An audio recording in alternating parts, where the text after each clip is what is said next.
Griffin Harrington slammed his palm against the poker table. The 5 cards in front of him revealed a full house, kings over tens. His opponent's royal flush mocked him from across the green felt. Bad luck, Harrington. Mercer Caldwell's smile didn't reach his eyes as he collected the chips from the center. The private room at Ivory Towers fell silent as the other players backed away. They recognized the storm brewing between the 2 titans of New Orleans real estate. Double or nothing, Griffin said, his voice dangerously low. Your company stock is already in the pot, Griffin. What else could you possibly offer? Mercer swirled his bourbon, ice cubes tinkling against crystal. Name your terms. The clock on the wall ticked past midnight. Outside the window, the New Orleans skyline glittered against the night sky, unaware that one of its most powerful men was about to lose everything. Marriage, Mercer said finally. Excuse me. You'll marry someone of my choosing. Stay married for 1 full year. No divorce, no separation, no legal tricks. A real marriage, Griffin. Griffin loosened his tie. And why the hell would you want that? Because you've never committed to anything in your life except making money. Because watching you try to maintain a relationship might be the most entertaining thing I'll ever witness. Mercer pulled out his phone and showed Griffin a photo. Her name is Piper Holloway. The woman on the screen was pretty in an understated way. Long auburn hair, minimal makeup, a genuine smile. Nothing like the polished socialites Griffin usually entertained. Who is she? She works at the Winthrop Memorial Library. Daughter of my mother's best friend. She's never had a serious relationship. Traditional values. The complete opposite of you. Griffin studied the woman's face. And if I refuse? Then Harrington Enterprises becomes Caldwell Properties by morning. Griffin checked his watch, 12:47 a.m. He had built his company from nothing, turned his family's failing business into a real estate empire that dominated the Gulf Coast. Now it was about to slip through his fingers over a bad hand of cards and too much whiskey. 1 year, Griffin repeated. 1 year, Mercer confirmed. Consider it penance for what your family did to mine. There it was, the real reason behind Mercer's bizarre demand. The feud between their families stretched back generations, though Griffin had never cared enough to learn the details. She'll never agree to it. Oh, I think she might. Her grandmother needs specialized cardiac treatment. Expensive treatment. You'll make it worth her while. This is insane, even for you. Those are my terms. Take them or lose everything your father and grandfather built. Mercer slid a contract across the table. I had my lawyer draft this earlier. I was hoping you'd lose tonight. The other men in the room were pretending not to listen, but Griffin knew the story would be all over Lakewood Heights by morning. He scanned the document. Legally binding, ironclad. Mercer had planned this. Griffin thought about the 500 employees who depended on him, the projects in development, the legacy his father had entrusted to him, all of it hanging on whether he would sign this absurd contract. How do you know she'll do it? Griffin asked. You're worth billions. Figure it out. Mercer checked his watch. Tick-tock, Harrington. Bank opens in 7 hours. Griffin reached for a pen. His hand was steady as he signed, though rage coursed through him. I want a full audit of tonight's game. Check all you want. The cards don't lie. Mercer signed beneath Griffin's signature. I'll arrange for you to meet Miss Holloway tomorrow. There's a charity event at the art museum. She'll be there. This doesn't end our feud, Caldwell. No, but it makes for an interesting chapter. Mercer stood, buttoning his jacket. I look forward to seeing you play husband, Griffin. It should be quite the performance. After Mercer left, Griffin remained at the table, staring at the cards. The royal flush seemed to taunt him. He swept them off the table and poured another drink. His phone buzzed with a message from his assistant. Board meeting tomorrow, 9 a.m. Quarterly projections ready for review. Griffin laughed bitterly. By tomorrow, his board might be answering to Mercer Caldwell. Unless he could convince a stranger to marry him. He pulled up the photo of Piper Holloway again. She looked kind, genuine, everything he wasn't. For the first time in years, Griffin Harrington felt something unfamiliar, fear. Not of losing his company, but of having to share his life with someone. In business, he could control every variable. In relationships, he had learned long ago that control was an illusion. He finished his drink and headed for the door. He had less than 24 hours to prepare a proposal for Piper Holloway, one that would convince a woman who believed in love to marry a man who believed only in power. Piper Holloway adjusted her simple navy dress as she entered the New Orleans Museum of Fine Arts. The annual charity gala was beyond her usual social circle, but Mercer Caldwell had insisted she attend. His mother had been close friends with her late mother, and though she barely knew him, his invitation had seemed genuinely warm. Just for an hour, she reminded herself, clutching her small purse. The grand marble foyer intimidated her despite its beauty. Her modest librarian's salary at Winthrop Memorial barely covered rent for her small apartment in Crescent Quarter, let alone her grandmother's mounting medical bills. The specialist in cardiac care had called yesterday with news about an experimental treatment that could help, if only they could afford it. Ms. Holloway. Mercer appeared beside her, champagne flutes in hand. I'm so glad you came. Mr. Caldwell. She accepted the drink awkwardly. Thank you for inviting me. Please, it's Mercer. And the pleasure is mine. He guided her through the crowd of New Orleans elite. There's someone I'd like you to meet. She followed him toward a man standing alone by a Renaissance painting. Even from behind, his presence commanded attention. Tall, broad-shouldered, in a perfectly tailored tuxedo. Griffin, Mercer called. Meet Piper Holloway, Eleanor's daughter. The man turned, and Piper felt an unexpected jolt as their eyes met. Griffin Harrington's reputation preceded him. Ruthless business magnate, notorious bachelor, featured regularly in both financial news and tabloid gossip. But nothing had prepared her for the intensity of his gaze. Ms. Holloway. His voice was deeper than she'd expected. A pleasure. Likewise, Mr. Harrington. Mercer glanced between them, a strange satisfaction in his eyes. I'll leave you two to get acquainted. Piper, Griffin owns that building they're converting into a children's library downtown. Before she could respond, Mercer disappeared into the crowd. You work at Winthrop Memorial? I understand.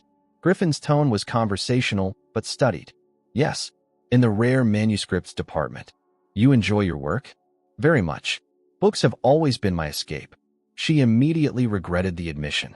Men like Griffin Harrington didn't need escapes. They owned the world. They talked for 20 minutes about literature, architecture, and New Orleans history. Piper felt herself relaxing despite her initial nerves. There was something compelling about him, not just his looks, but a magnetic intelligence behind his words.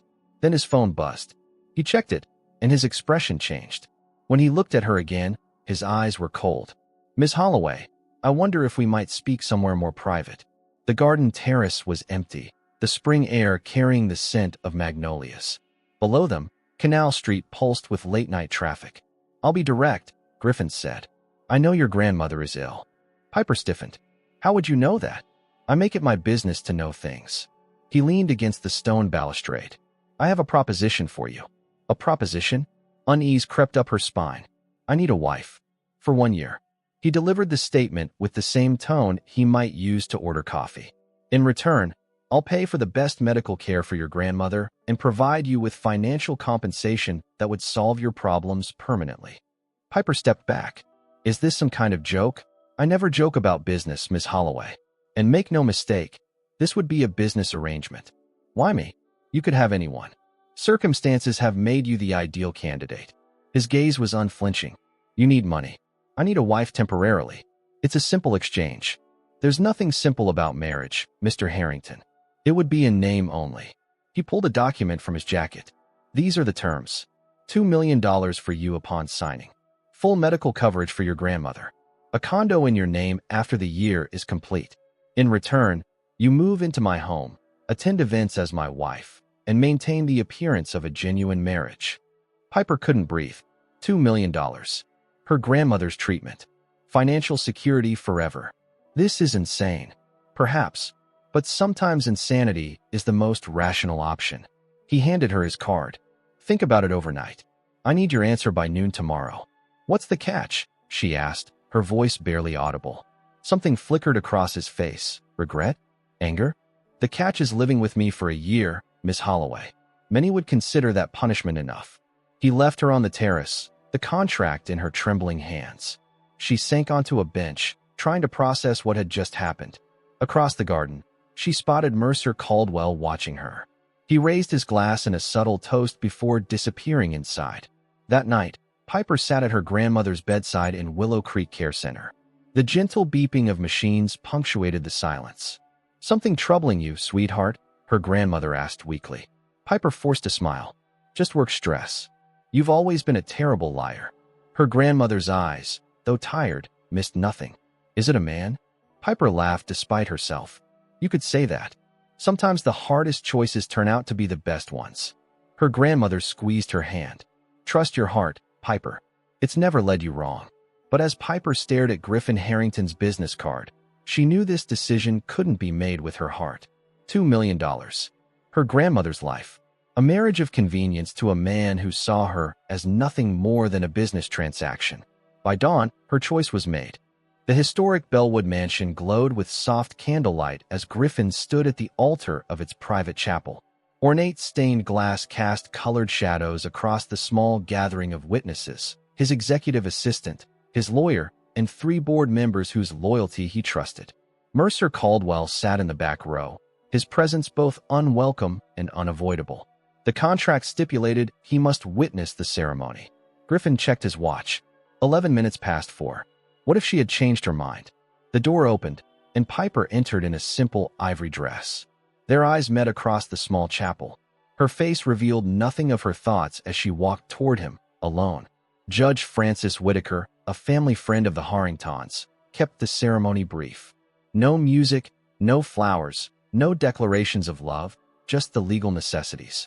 I now pronounce you husband and wife, the judge finally announced. You may kiss the bride. Griffin hesitated, then leaned forward and placed a perfunctory kiss on Piper's cheek. He felt her stiffen at his touch. Congratulations, Mercer said afterward, his handshake firm as he gripped Griffin's hand a moment too long. I must say, you make a lovely couple.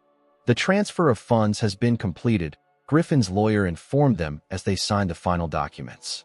Mrs. Harrington's grandmother has been moved to Mayo Clinic as requested.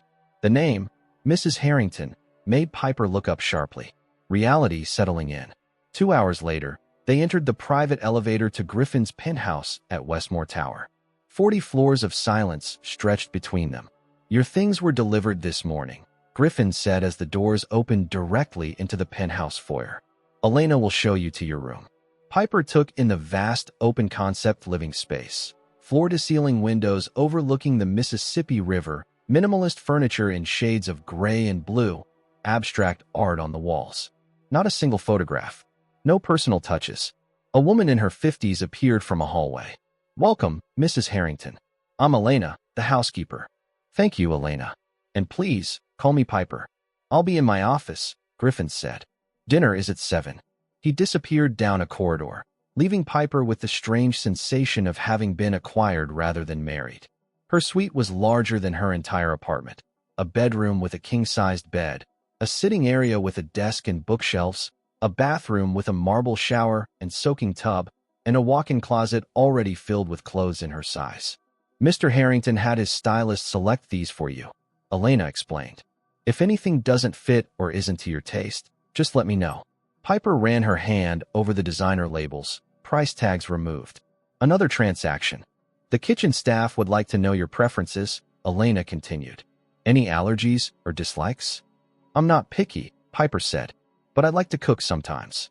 It helps me relax. Elena looked surprised. I'll inform them. Your study is through that door. Mr. Harrington mentioned you work with books. The study was a bookworm's dream, built-in shelves from floor to ceiling, a rolling ladder, and a window seat overlooking the city. For the first time since arriving, Piper felt something other than anxiety. Dinner is served, Mrs. Piper, Elena announced 3 hours later. Griffin was already seated at the long dining table when she arrived. He stood as she entered, a gesture of courtesy that seemed at odds with their arrangement. I trust your accommodations are satisfactory, he said as they began their meal. More than satisfactory. Thank you. Your grandmother's doctors called. The treatment has been approved. They'll begin tomorrow. Piper set down her fork. Thank you for that. Truly.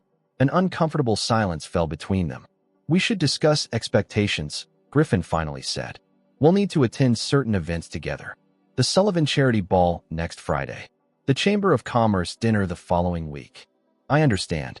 The staff knows our arrangement is unconventional, but discretion is part of their employment contract.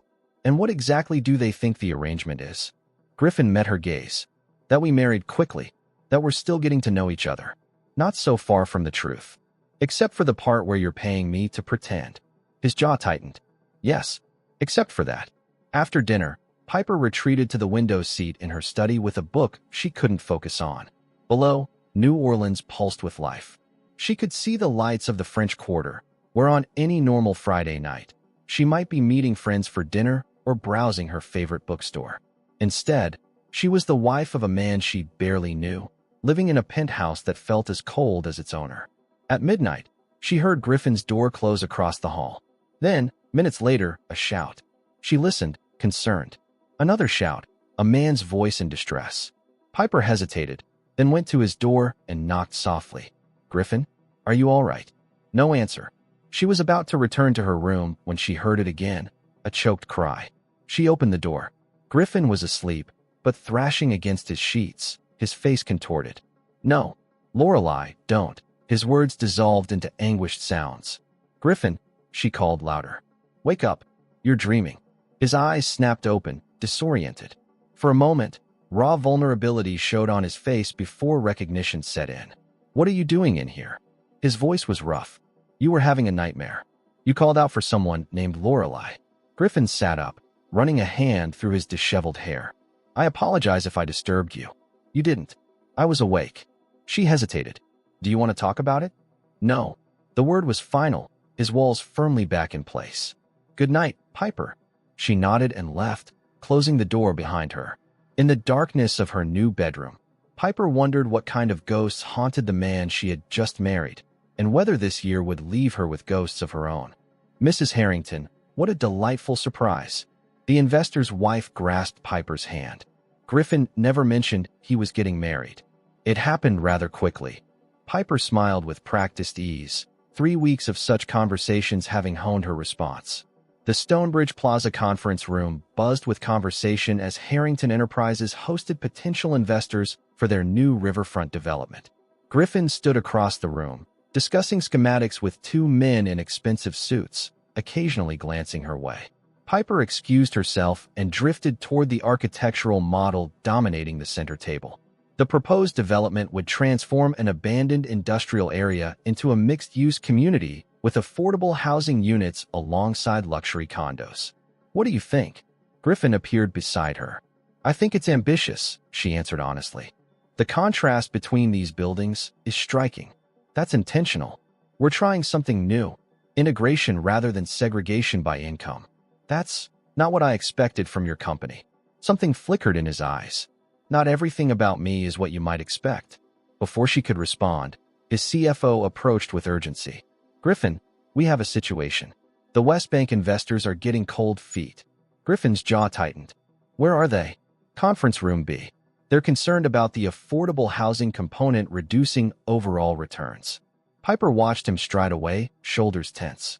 She'd learned to read his body language over the past weeks, the subtle signs of stress invisible to most people. 20 minutes later, she found herself outside conference room B, delivering coffee someone had requested. The door was ajar, and raised voices carried through. "Gentlemen, I understand your concerns," Griffin was saying, frustration evident in his tone. "But this project represents a new direction. A direction toward lower profits," interrupted a gravelly voice. "We've reviewed the projections again. The numbers don't work." Piper hesitated, then pushed the door open.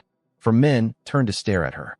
"I brought the coffee," she said, setting down the tray. Then, gathering her courage, "I couldn't help overhearing your concerns about the mixed income aspect of the development." Griffin's expression warned her to stop, but she continued. "Have you considered the cultural economics?" she asked, addressing the oldest investor directly. "I've been researching successful mixed income developments across the country. The ones that thrive economically share a common feature: cultural integration." The room fell silent. "What do you mean by that, Mrs. Harrington?" the investor asked, more curious than dismissive. "When these developments include shared cultural spaces, libraries, performance venues, local markets, property values actually increase faster than in homogeneous luxury developments." I compiled some data. She pulled out her tablet and displayed a chart she'd created after researching Griffin's project in her spare time. "Where did you get this information?" Griffin asked, his voice carefully neutral. "The library where I work specializes in urban planning archives. When you mentioned this project last week, I got curious. She turned back to the investors. The Memphis waterfront development saw a 17% higher ROI using this model versus traditional luxury-only approaches. The oldest investor studied her chart. Interesting perspective, Mrs. Harrington. Perhaps we've been too hasty. An hour later, as the investors left with handshakes and promises of continued partnership, Griffin pulled Piper into his private office.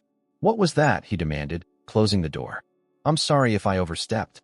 "You just saved a $300 million deal," he said, his expression unreadable. "How did you know those statistics would convince them?" "Mr. Thornwell has a history of philanthropic work in Memphis. I figured he'd respond to data from his hometown." Griffin stared at her as if seeing her for the first time. "You research my investors too?" "I research everything. It's what I do." She shrugged. "I thought if I'm playing the role of your wife, I should at least understand your work." Something changed in his face, the mask slipping to reveal genuine surprise, perhaps even admiration. "Thank you," he said simply. That evening, Griffin had to work late. Piper found herself wandering through his penthouse, noticing details she'd missed before. The place was immaculate but impersonal, like a high-end hotel suite rather than a home. A locked door at the end of the hallway piqued her curiosity. She tried the handle automatically, surprised when it opened. Griffin must have forgotten to lock it. The room was a home office, more personal than the rest of the penthouse. Bookshelves lined one wall, business texts mostly, but also some biographies and classical literature. A worn copy of The Count of Monte Cristo caught her eye. On his desk sat a small safe, its door slightly ajar. Piper knew she should walk away, but something compelled her forward. Inside was a velvet box. Her fingers trembled as she opened it, revealing an antique silver brooch in the shape of the Orion constellation. The craftsmanship was exquisite, the silver tarnished with age. She turned it over and saw an inscription. "To Lorelei, who found her light in the stars. Love always, G." The name from Griffin's nightmare. The sound of the front door closing startled her. She quickly replaced the brooch and closed the safe, slipping out of the office. Griffin appeared in the hallway, loosening his tie. "You're still up." "Just restless," she said, hoping her face didn't betray her discovery. "How was your meeting?" "Productive." He studied her for a moment. "Are you all right? You look flushed." "I'm fine. Just tired." She gestured toward her room. "Good night, Griffin." As she turned to go, his phone rang. He glanced at the screen and frowned. "I need to take this." Piper nodded and continued to her room, but not before hearing Griffin answer with barely contained anger. "Caldwell.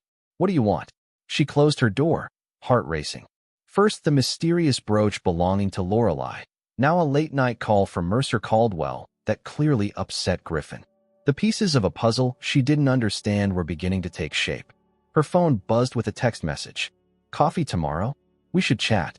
Mercer Caldwell. How had he gotten her number? And what could he possibly want to discuss? Piper stared at the message, a sense of foreboding settling over her. Whatever game was being played between these men, she was clearly a pawn.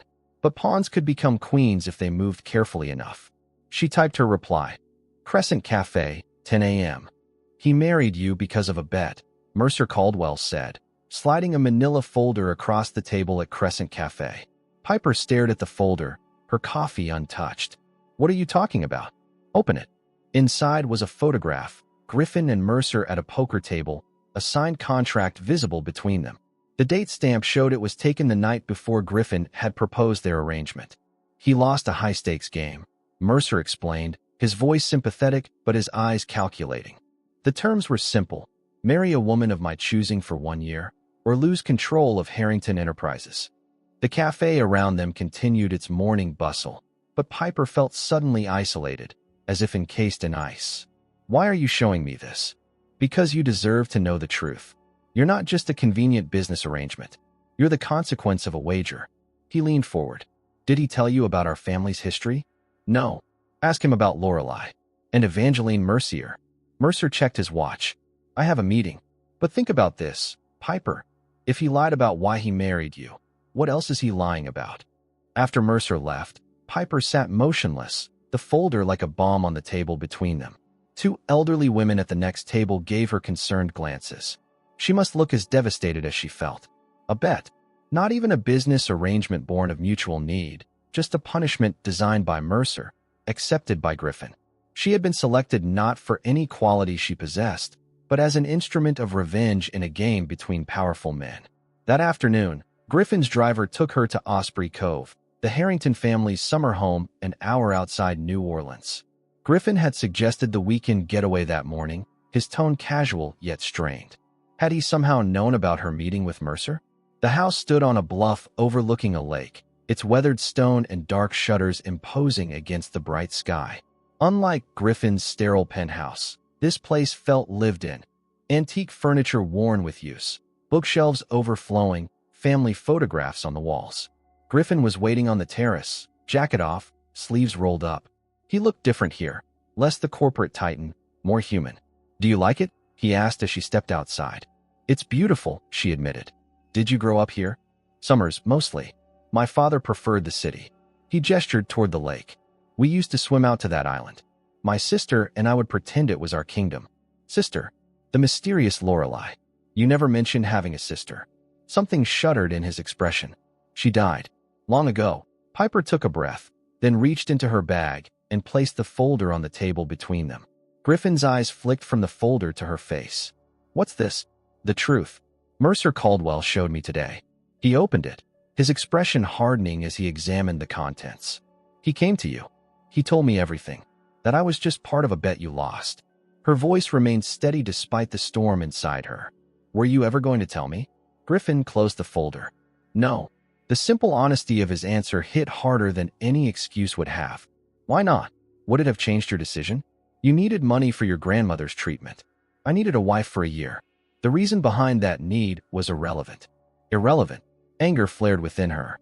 "You're talking about my life, Griffin. I deserve to know I was being used as a pawn in whatever game you're playing with Mercer Caldwell." "It's not a game." His knuckles whitened as he gripped the edge of the table. "It's much older and uglier than that." "Then tell me, who is Evangeline Mercier?" The color drained from his face. "Where did you hear that name?" "Mercer mentioned it. He said I should ask you about her and Lorelei." Griffin stood abruptly and walked to the edge of the terrace, staring out at the lake. The silence stretched between them like a chasm. "My sister drowned in that lake when she was 16, he finally said, his back still to Piper. "I was 18. We were out on a boat. There was a storm. The boat capsized. Piper remained silent, waiting. I tried to save her. I couldn't." His voice was flat, drained of emotion. "Mercer's family owned the property across the lake then. His father claimed our boat had been tampered with, but nothing was ever proven." "I'm sorry about your sister," Piper said softly. "But that doesn't explain why you hid the truth from me." Griffin turned to face her. "Because I was ashamed, not of losing the bet, but of agreeing to Mercer's terms. Of involving an innocent person in a feud that's destroyed both our families for generations." "Is that what this is about? Some ancient family feud?" "It's about power and revenge. The details don't matter. They matter to me." Piper stood, frustration boiling over. "I'm living a lie because of those details. I'm married to a man who sees me as nothing but a contractual obligation." "That's not true," Griffin said, something new in his voice. "Isn't it? You bought me, Griffin, with promises of money and medical care for my grandmother. You never once considered me as a person with feelings, with dignity." "Piper, I can't do this." She grabbed her bag. "I'm going back to the city. To my apartment. Our contract is void if it was based on fraud." She met his gaze steadily. "Sue me if you want. I don't care anymore." She turned to leave, but Griffin caught her arm. "You can't just walk away. Watch me." For a moment, something like panic crossed his face, an emotion so raw and unexpected it startled her. "Please," he said. "Stay? I'll tell you everything." Piper pulled her arm free. "It's too late, Griffin. Whatever game you and Mercer are playing, I quit." She left him standing on the terrace, walked through the house that had seen generations of Harrington secrets, and called a rideshare service to take her back to New Orleans. As the car pulled away, she looked back. Griffin stood watching from the front step, a solitary figure against the grand house. For a fleeting moment, she felt a stab of regret. Then she remembered the photograph of that poker game, the calculated way he had approached their arrangement, the lies of omission that had shaped their entire relationship. She turned away and didn't look back again. 3 weeks after leaving Osprey Cove, Piper sorted through a collection of historical documents in the quiet basement of Winthrop Memorial Library. She had returned to her small apartment and resumed her old routine, yet everything felt hollow. Her grandmother's treatment continued at Mayo Clinic. Griffin had maintained that commitment despite their separation.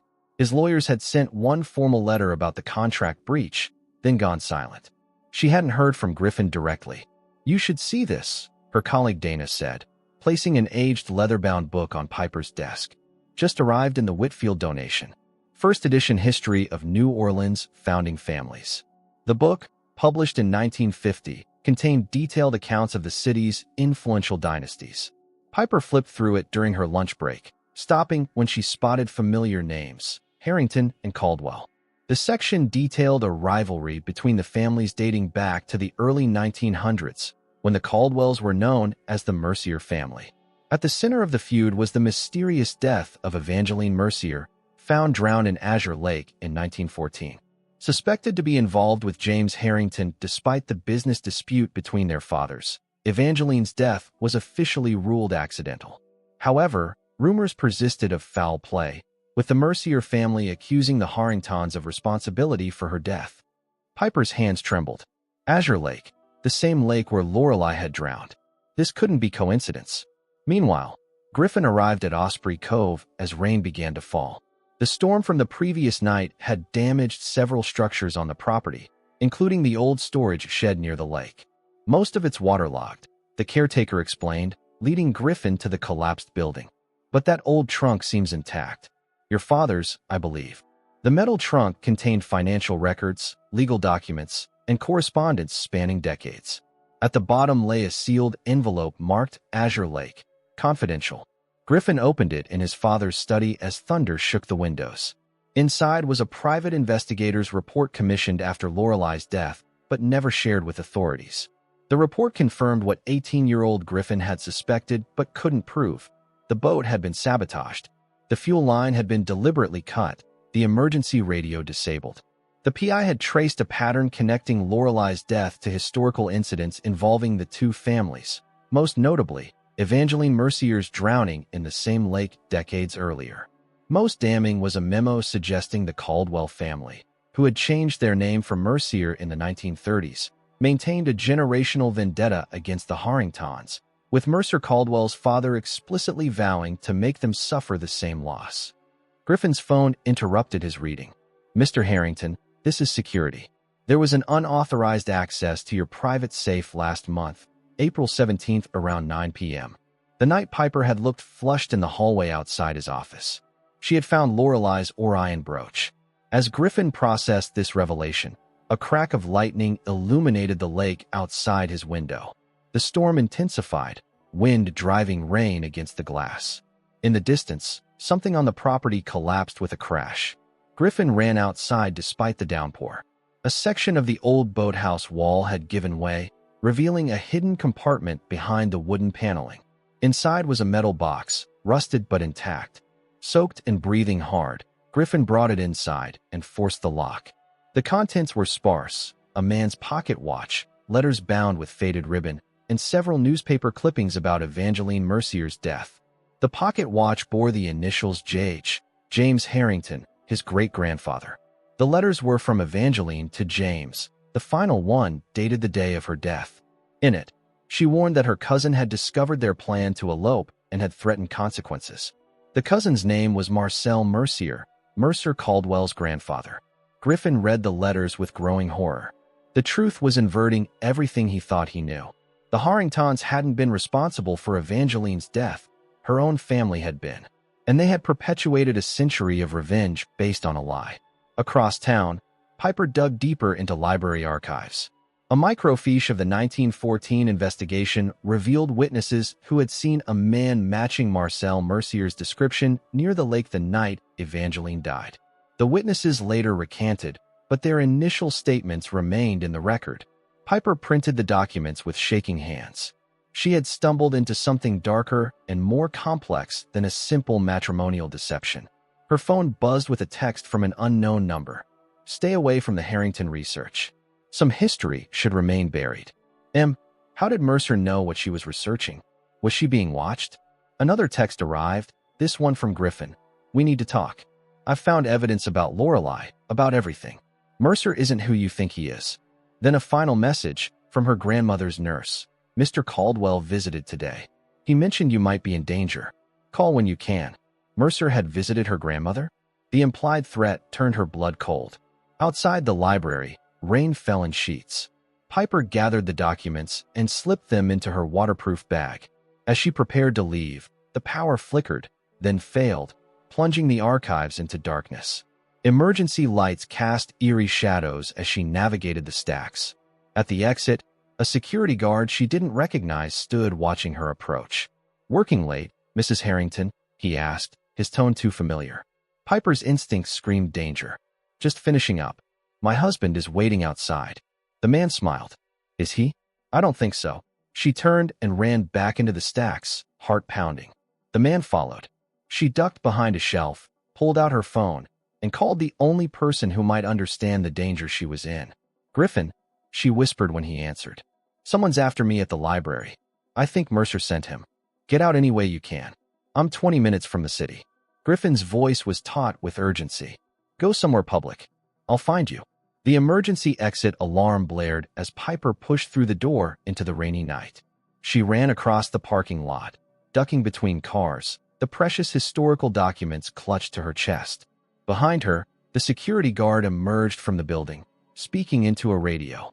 Piper sprinted toward the lights of the nearby cafe, the rain soaking her clothes, the truth about two families and a century of revenge weighing heavier than the water pulling her down.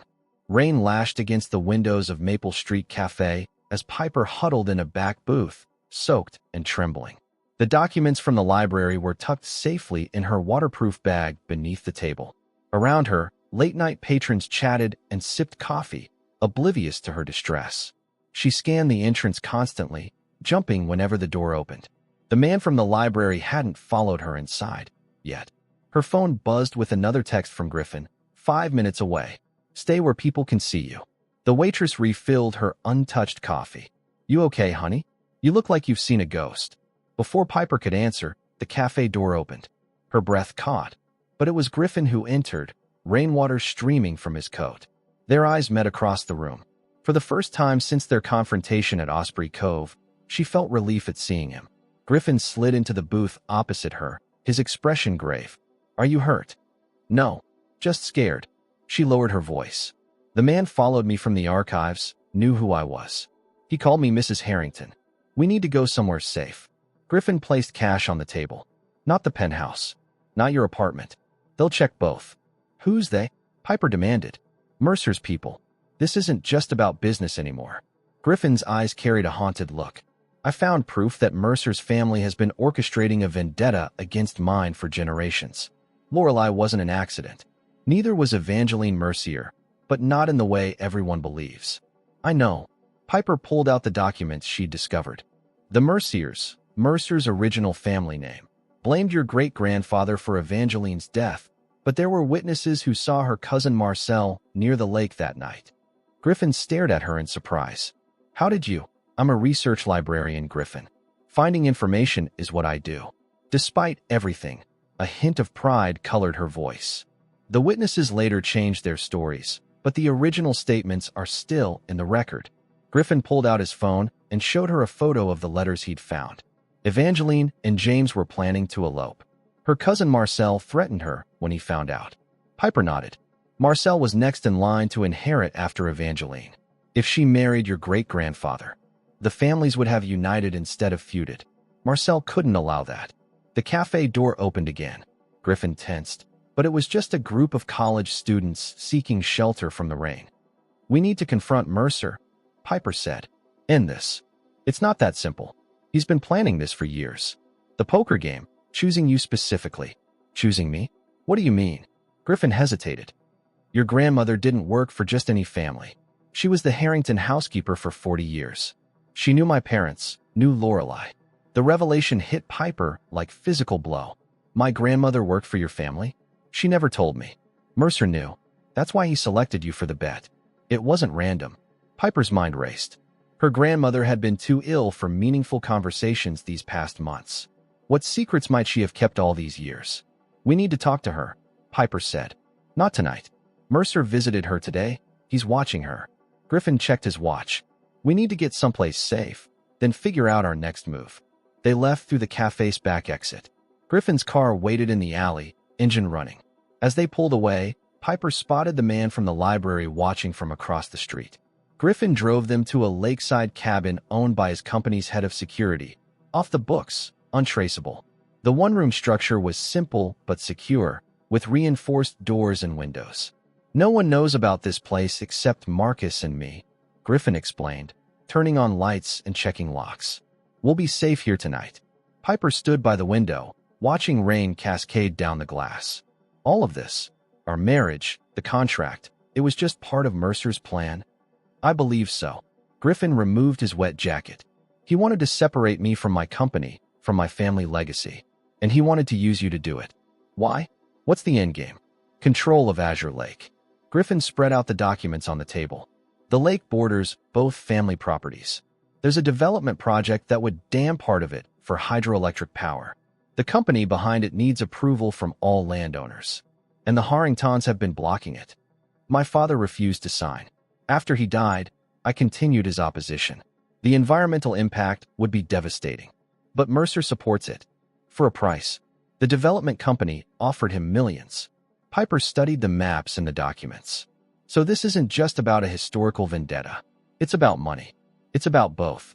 Mercer gets to fulfill his family's revenge while profiting in the process. They worked through the night, piecing together the complex history of both families, finding connections that span generations. By dawn, a clearer picture had emerged, one that linked Evangeline's drowning to Lorelei's death and to the current machinations involving their own marriage. We need to expose him, Piper said as sunlight began filtering through the windows. Make all of this public. He's too powerful. He has too many connections. Then we need leverage. Piper tapped the documents. Something that would destroy him if revealed. Later that day, they drove to Ivory Towers Club, where the fateful poker game had taken place. Mercer would be attending the monthly board meeting of his family's foundation, a public appearance he couldn't avoid. Griffin entered alone, Piper watching from the car. Inside the opulent meeting room, Mercer looked up in surprise as Griffin approached. You're trespassing, Harrington. This is a private meeting. I know what you did, Griffin said, his voice carrying across the suddenly silent room. To my sister. To my family. To Evangeline. Mercer's confident smile faltered slightly. I don't know what you're talking about. Marcel Mercier murdered Evangeline to prevent her marriage to James Harrington. Your father sabotaged the boat that killed my sister. And you've been manipulating Piper and me to continue your family's vendetta. The other board members watched in shocked silence. Those are serious accusations, Mercer said, his voice controlled but strained. Do you have proof? Enough to open a police investigation into Lorelei's death. Enough to connect your family to two drownings a century apart. Enough to expose your dealings with Azure Hydroelectric. Mercer stood slowly. Perhaps we should discuss this privately. No more privacy. No more secrets. Griffin looked around the room. The truth comes out today. What happened next would change everything, and finally break the cycle of revenge that had claimed too many lives across too many years. 1 month after the confrontation at Ivory Towers Club, Piper stood at the edge of her grandmother's garden in Moonlight Bay, watching the sunset paint the sky in shades of amber and gold. The modest family home, once at risk of foreclosure, now stood fully restored, its century-old charm preserved rather than replaced. The renovation had been Griffin's project, undertaken without her knowledge during their separation. He had purchased the property anonymously when it went to auction, then meticulously restored it using photographs from her childhood as reference. Do you like what we've done with the place? Her grandmother asked, joining her on the porch.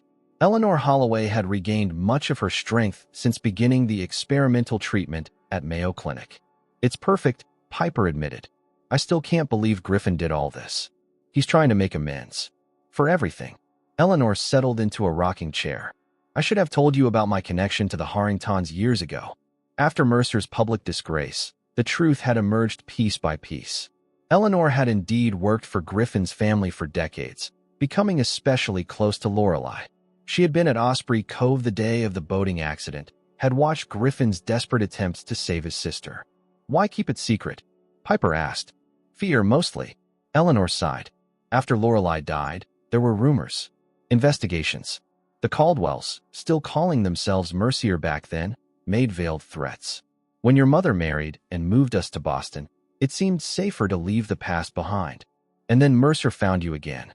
When your mother died and we moved back to New Orleans. He kept tabs on us over the years. I didn't realize how much until your marriage to Griffin. In the distance, a new structure gleamed in the last rays of sunlight. An observatory built at the far end of the property, its dome catching the fading light. He'll be waiting for you, Eleanor said, following her gaze. Don't keep him waiting too long. Piper hugged her grandmother and walked through the garden toward the observatory. Inside, state-of-the-art equipment surrounded a central viewing platform. Griffin stood adjusting the massive telescope, his back to the door.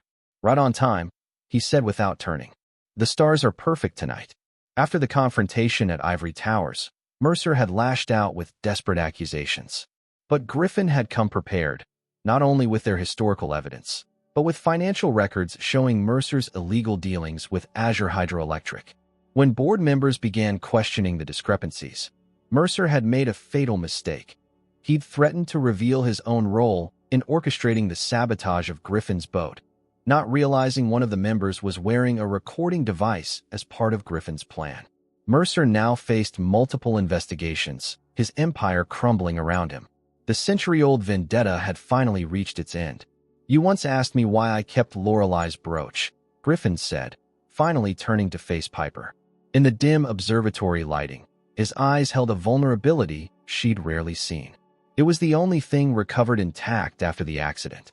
She was wearing it when. His voice faltered. She loved astronomy, Piper said gently. The constellation Orion. Griffin nodded. She wanted to be an astrophysicist. The stars were her escape from our father's expectations. He gazed up through the open dome at the emerging stars. That's why I built this. Not just for you, but for her too. It's beautiful, Piper said, joining him at the telescope. I've made many mistakes, Piper. Griffin's voice was low. Using our marriage as a business arrangement. Not telling you the truth from the beginning. We both made choices, she acknowledged. I agreed to the arrangement. For noble reasons. To save your grandmother. He adjusted the telescope. Look. Piper peered through the eyepiece. The constellation Orion shone clearly, its distinctive pattern unmistakable against the black velvet of space. I've sold Harrington Enterprises, Griffin said as she observed the stars. The sale was finalized yesterday. Piper looked up in shock. Your family's company? What? Because some legacies aren't worth preserving. The company, the feud, the history of pain between our families, it ends with us. He reached into his pocket and withdrew a small velvet box. I kept one thing, though. Inside was Lorelei's Orion brooch, now transformed into a pendant on a delicate silver chain. I never understood why you were the one Mercer chose for his bet until I found the connection to your grandmother, Griffin continued. But now I believe there was something more at work than just Mercer's schemes. Something bringing our families together instead of tearing them apart. Like Evangeline and James a century ago, Piper said softly. Exactly. They never got their chance. Griffin took the necklace from the box. I'm not asking you to honor our original contract. That's void. But I am asking if we could start again, on different terms. What terms did you have in mind? Piper asked, her heart racing. No terms. No contracts. Just us, figuring it out day by day. He held up the necklace. May I? She turned, allowing him to fasten the constellation around her neck. The silver felt cool against her skin, the weight of its history both solemn and somehow hopeful. I'm using the money from the company sale to establish the Harrington Holloway Foundation, Griffin said. Affordable housing initiatives, historical preservation, scholarships for astronomy students. A way to transform the legacy of both our families into something positive. You've thought of everything. Piper turned to face him, fingering the pendant at her throat. Not everything. Griffin took her hand. I still don't know if you'll give us, a second chance. Under the open dome of the observatory, with Orion watching from above, Piper made her choice. Not for money or obligation, not for family loyalty or historical atonement, but for the man standing before her, flawed, human, and finally truly seen. Their kiss beneath the stars felt like a beginning rather than an ending, a promise rather than a contract. 1 year later, the Harrington Holloway Foundation hosted its inaugural gala in the gardens of the restored Moonlight Bay property. Eleanor Holloway, now fully recovered, supervised a reading program for children from the local hospital. The observatory had become a community resource for schools and astronomy clubs.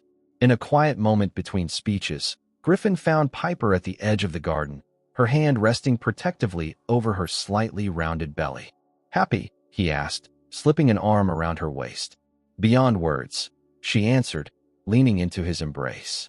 Above them, Orion glittered in the night sky, no longer a symbol of loss and revenge, but of protection and hope for the future they were building together.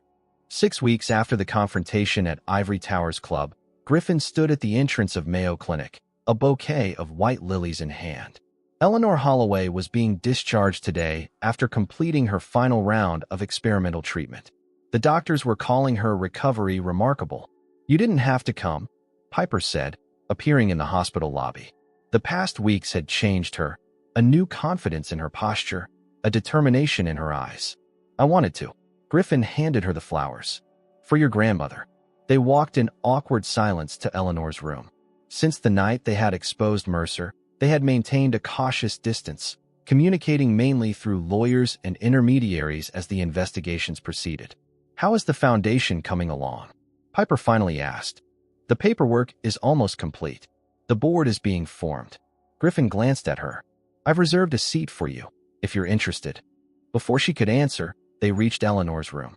The older woman sat fully dressed on the edge of her bed, a nurse reviewing discharge instructions with her.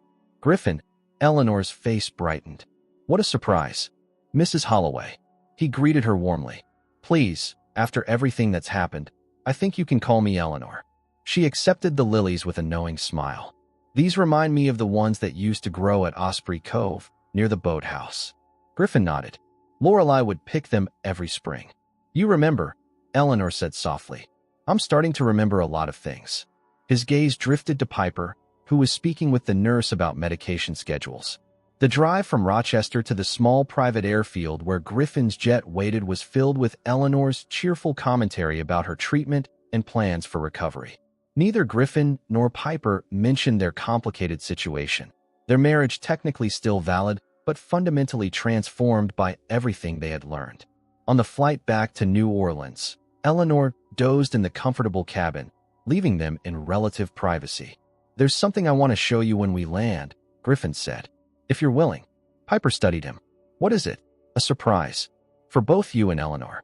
3 hours later, their car turned onto the familiar road to Moonlight Bay, where the Holloway family home had stood for generations. Piper had been avoiding this place, knowing it was scheduled for auction to cover Eleanor's remaining medical expenses. "Griffin, why are we here?" she asked, tension in her voice. "You know we're losing the house." "Are you?" He pulled into the driveway. The house looked different, freshly painted, the garden replanted, the sagging porch repaired. A ramp had been added for Eleanor's wheelchair, blending seamlessly with the original architecture. "What did you do?" Piper whispered. "I bought it at auction 3 weeks ago." Griffin cut the engine. "The deed is in Eleanor's name." Eleanor gasped from the back seat. "Griffin Harrington, you didn't." "I did." He opened his door.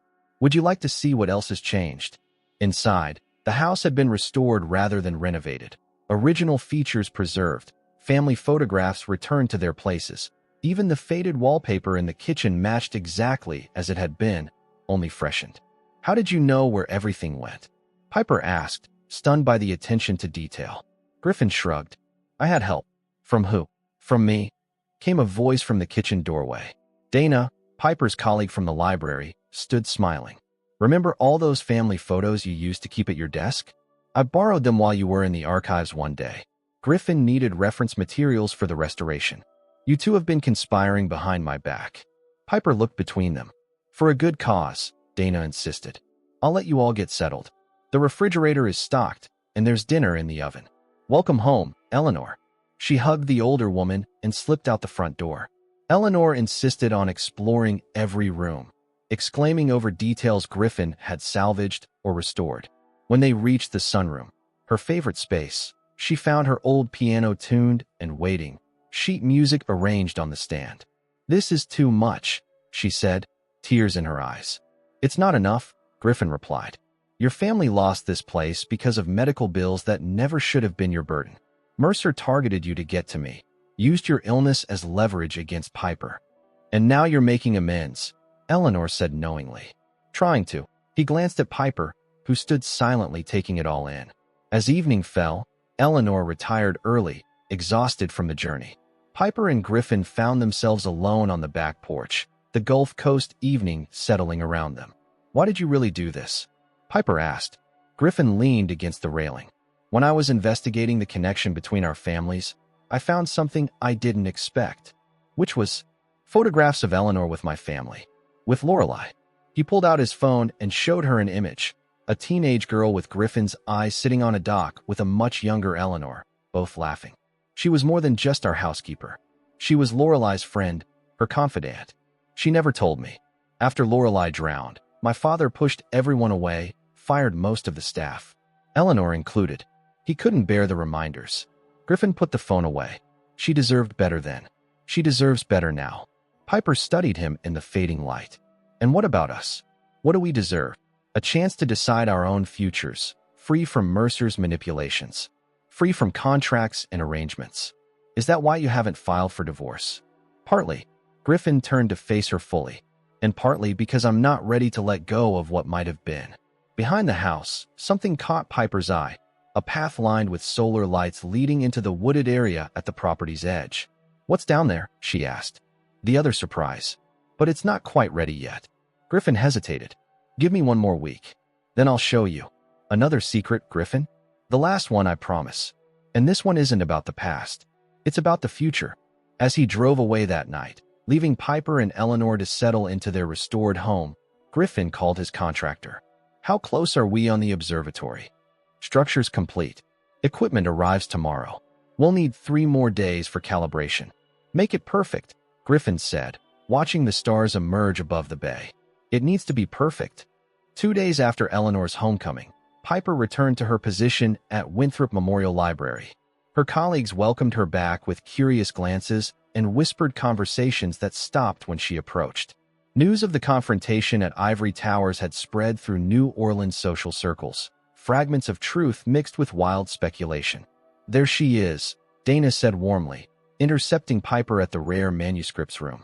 "How's Eleanor settling in?" "Wonderfully. She's already replanting her herb garden." Piper organized her workspace, avoiding the questions in her friend's eyes. "Thank you for helping Griffin with the restoration. It meant a lot to both of us." "Happy to help, though I'm still trying to figure out your situation with him." Dana leaned against the desk. "One minute you're his contract wife, the next you're exposing a century-old family conspiracy together, and now we're figuring things out." Piper opened her computer. Separately, Dana raised an eyebrow but didn't press further. Piper immersed herself in work, cataloging a new collection of Civil War correspondence. Around noon, her phone buzzed with a text from an unfamiliar number. "We need to talk. Important information about your husband. Meet me at Lafayette Cemetery No. 3, Gate Street entrance, 2 p.m. today. Come alone." A chill ran through her. The investigations into Mercer's dealings were ongoing, with new evidence emerging daily. Perhaps someone had information they were hesitant to share officially. At 1:45, Piper arrived at the historic cemetery, its above-ground tombs gleaming white in the afternoon sun. The Gate Street entrance was deserted except for a groundskeeper trimming overgrown grass nearby. She waited, checking her watch repeatedly. At 2:15, with no sign of her mysterious contact, she decided to leave. As she turned toward her car, the groundskeeper approached, removing his hat. Piper froze as she recognized him, the same security guard who had chased her at the library the night she and Griffin uncovered the truth. "Mrs. Harrington," he said, voice flat. "Or do you prefer Holloway now?" Piper took a step back. "Who are you really?" "Someone who works for people who aren't happy with recent developments." He gestured toward a mausoleum. "Let's talk privately." "I don't think so." Piper gripped her phone in her pocket, ready to call for help. "We have information about what really happened to Lorelei Harrington." The man's expression remained neutral. "Information your husband would kill to possess." "Then why contact me instead of him?" "Because you're more reasonable, less likely to do something rash." He stepped closer. 5 minutes. That's all. Against her better judgment, Piper followed him toward the mausoleum, maintaining distance between them. She quickly texted Griffin their location, just in case. Inside the cool stone structure, the man pulled out an envelope. Witness statements that were suppressed after Lorelei's death. They contradict the theory that Mercer's family sabotaged the boat. What do they say? That Griffin argued with Lorelei just before they went out on the lake. That he was driving recklessly when the storm hit. The man handed her the envelope. Griffin Harrington has been using you, Mrs. Harrington.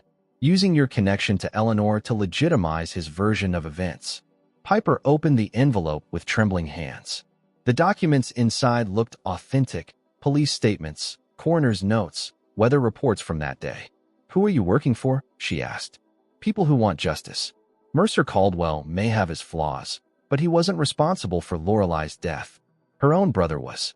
The accusation hit Piper like physical blow. Could Griffin have been manipulating her all along? Creating an elaborate conspiracy theory to cover his own guilt? I don't believe you. You don't have to. The evidence speaks for itself. The man checked his watch. My employers are willing to keep this quiet if Griffin agrees to drop his campaign against Mr. Caldwell. Otherwise, these documents go public tomorrow. This is blackmail. This is negotiation. He started toward the exit. You have until midnight to discuss it with your husband. As he reached the doorway, he collided with someone entering. Griffin, expression thunderous. What the hell is this? Griffin demanded, looking between them. The man recovered quickly. Perfect timing, Mr. Harrington. I was just sharing some historical documents with your wife. Griffin grabbed the envelope from Piper's hands, scanning the contents rapidly. His face paled. These are forgeries, he said, voice deadly quiet. Are they? The signatures look authentic. The dates align. The man shrugged. Midnight, Mr. Harrington. Call off your dogs, or the world learns what really happened to your sister. After the man left, silence stretched between Griffin and Piper. You shouldn't have come here alone, Griffin finally said. I didn't know who sent the message. Piper studied his face. Griffin, please tell me those documents are fake. Of course they're fake. His voice carried a defensive edge that made her stomach clench. Mercer's getting desperate. The investigation is closing in. This is his last attempt to turn us against each other. Did you argue with Lorelei before the accident? Griffin's jaw tightened. Yes. She wanted to go out despite the storm warning. I said no. She accused me of trying to control her like our father did. So you let her go? I went with her. To protect her. Griffin's composure cracked. Do you actually believe I had something to do with her death? The genuine pain in his eyes gave Piper her answer. No, but I needed to hear you say it. Griffin ran a hand through his hair, visibly shaken. I never thought Mercer would go this far. What do we do now? We counterattack. Griffin pulled out his phone. These forgeries are good, which means whoever created them had access to the original documents. Only 3 people had that level of access. Who? The detective who led the investigation, my father's lawyer, and my father himself. Griffin dialed a number. 2 are dead. 1 isn't. That evening, retired Detective James Landry met them at Griffin's penthouse. The aging officer examined the documents with professional scrutiny. High-quality forgeries, he confirmed. But there are inconsistencies in the formatting that weren't present in the originals. Can you testify to that? Griffin asked. I can do better. Landry reached into his briefcase and pulled out a thumb drive. After your father died, I made digital copies of the entire case file. Insurance, in case anyone ever tried to rewrite history. Griffin stared at the small device. You kept copies? What? Landry's weathered face softened. Because I couldn't save your sister, son, but I could preserve the truth about what happened to her. As Landry left, Piper watched Griffin insert the thumb drive into his computer. Files appeared on screen, the authentic reports that would counter Mercer's desperate ploy. Why didn't you tell me about the argument with Lorelei? Piper asked quietly. Griffin didn't look up from the screen. Because I've spent 18 years wondering if she would still be alive if I'd just said no more firmly. If I hadn't given in when she begged to take the boat out. Piper placed her hand over his. That's not the same as being responsible for her death, isn't it? His voice was barely audible. Sometimes I think the sabotage story is easier to live with than the truth, that I failed to protect her. In that moment, Piper saw beyond the controlled businessman to the 18-year-old boy who had lost his sister and carried that guilt ever since. Perhaps healing could only begin when the full truth was faced, not just about Mercer's schemes, but about the complicated emotions Griffin had buried for years. "We should get these to your lawyer," she said gently. "Before midnight." Griffin nodded, closing his hand around hers. "And then we finish this, once and for all."